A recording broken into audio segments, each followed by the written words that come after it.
Alright guys, what are we talking about today? Well, you guessed it, speed picking. Alternate picking to be exact.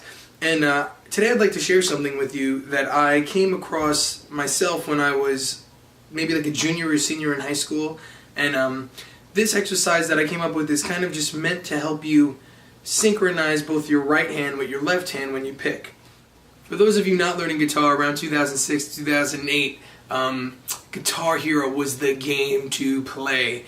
And when you play Guitar Hero, one of the options that you have to do when you start playing is calibrate the remote to the game.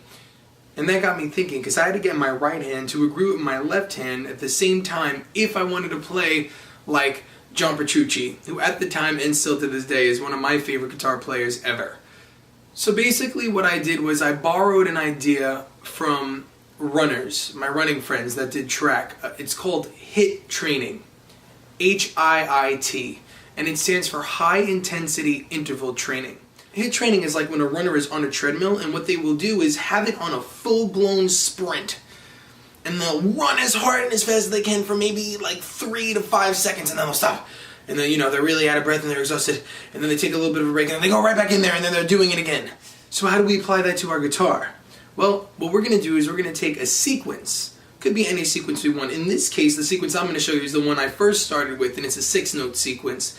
And we're going to use that sequence and apply the HIIT training idea to it. We're going to use 12, 14, 15, 14, 15, 14, and those right there are the pitches and the fingerings I'm going to use to do this sequence. So the idea for this is to start really slow, and we're going to really just focus on making sure we're together in our hands, right?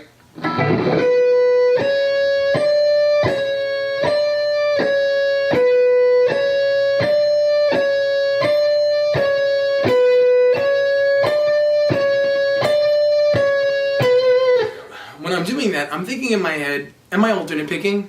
Is my right hand going down, up, down, up, down, up, down, up, down, up? Am I together?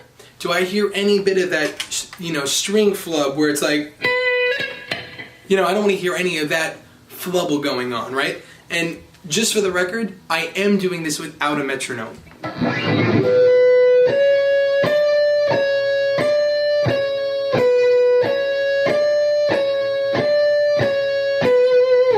So now what you're going to do is while you're doing that and you're feeling comfortable at that slow tempo that you pick for yourself, because you just want it to sound as beautiful and as clean as possible, pretend in your head that somebody's paying a lot of money to see you play this on Madison Square Garden stage or at Carnegie Hall, so you want it to be as beautiful and as amazing as you could possibly make it.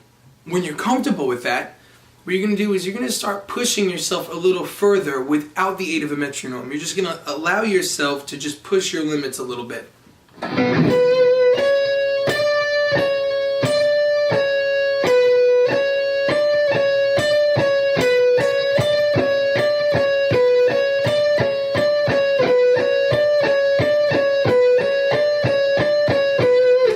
And even though we're speeding up now, we're still focusing on the same things. Are we alternate picking?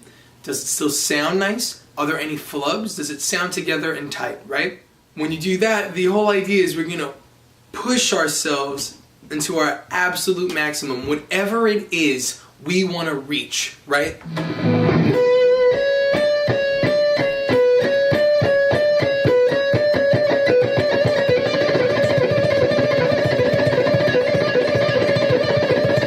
We're going to keep that intense part for as long as we can, but it's not going to be as long as the build-up. It's going to be a more shorter time because our body's getting used to it.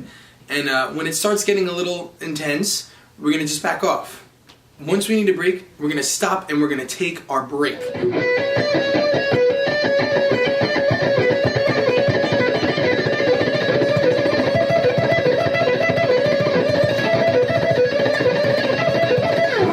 Now the fun part about this sequence is that you can move it like I just did with my pinky and my ring finger. That's why I did use the ring finger on that 15th fret, so I could grab that 17th fret. So the reason I use those fingerings that I do in that sequence is so when I'm doing 12, 14, and 15, I could grab the 17th fret with my pinky and I replace the 15 sometimes, like I just showed you. And while you're working the speed up and you get it up for a bit, the longer you can stay at that fast speed, you can experiment.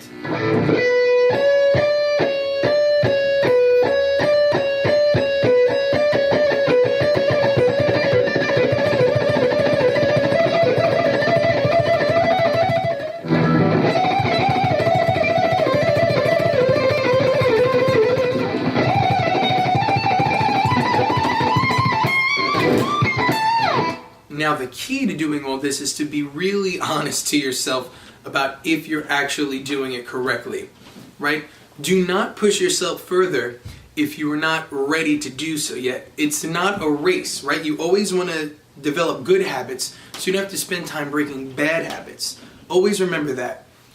So if you're not really comfortable with the alternate picking yet, and if you're not really comfortable with syncing them up, don't necessarily push it to John Petrucci blazing speeds. Keep it nice and where you're at. Always remember, the thing I always tell my students is music is meant to be fun. It shouldn't hurt. And the reason I say that is because even though playing guitar is awesome, it is a physical activity and it's a lot of repetitive motion. So if you're doing something you feel like, ow, or oh my god, or geez, this hurts, if you think any of those thoughts, please take a break.